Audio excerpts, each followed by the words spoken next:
Isato, sandali lang.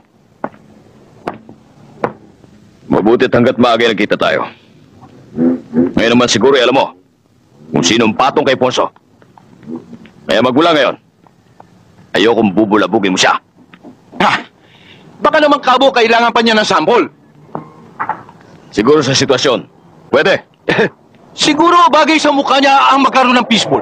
Yung pag binugbog, nakakabugol-bugol ang mukha.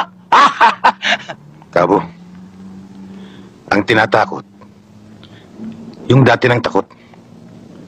Kaya humanap ka ng ibang tatakutin. Tinatakot mo ba ako?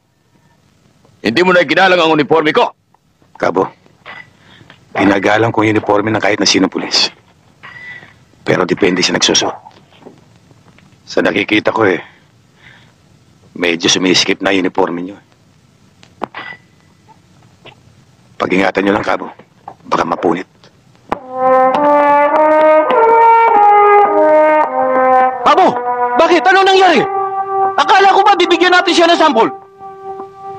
Tumigil ka dyan, Ponso, ha? Baka ikaw ang sapuli ko.